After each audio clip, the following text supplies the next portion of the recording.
సుమన్ టీవీలో మీ personal and business promotions కోసం కింది నెంబర్కి కాంటాక్ట్ చేయండి. Hi views, welcome to Suman TV. నేను మీ తారక్. ఈ రోజు విశాఖపట్నం మధ్యలపాలెంలో పిఠాపురం కాలనీ నుంచి 6 కులాల వరకు ఉన్న రోడ్డు పక్కన ఉన్న బడ్డీలు అయితే జీవీఎంసీ అధికారులు తొలగించడం జరుగుతుంది. ఎందువల్ల అనుకుంటే అక్కడ ఉన్న ప్రజలందరికీ కూడా ట్రాఫిక్ ఇబ్బంది కలుగుతుంది, ఎమర్జెన్సీ సర్వీసులు అయితే జరగడం లేదని చెప్పేసి. సో మీరు చూస్తూ ఉండొచ్చు, అక్కడ ప్రతి ఒక్క బడ్డీని కూడా క్రెయిన్ సహాయంతో తొలగించడం జరుగుతుంది. ఎందుకంటే అక్కడ ఉన్న ప్రజలందరికీ కూడా రోడ్డు మార్గంలో ప్రతి ఒక్కరు కూడా ఇబ్బంది పడుతున్నారు రోడ్డు మార్గం వెళ్తూ ఉండగా. ఎందుకంటే ఎమర్జెన్సీ సర్వీసులు అయితే ఆగిపోతున్నాయి.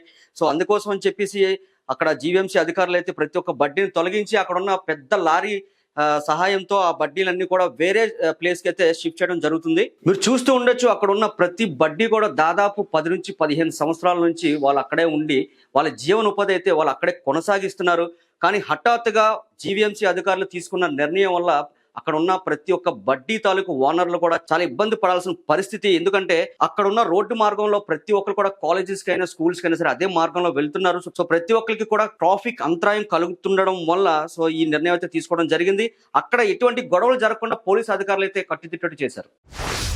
మీరు చూస్తూ ఉండొచ్చు, దాదాపు 10 నుంచి 15 షాపుల మధ్యలో సో ప్రతి ఒక్క షాపు కూడా క్రెయిన్ సహాయంతో వాళ్ళు తొలగించడం జరుగుతుంది. అక్కడైతే ట్రాఫిక్ అంతరాయం లేకుండా జీవీఎంసీ అధికారులు అయితే ఏర్పాటు చేశారు. కెమెరామెన్ రాజేష్ తో తారక్, సుమన్ టీవీ, వైజాగ్.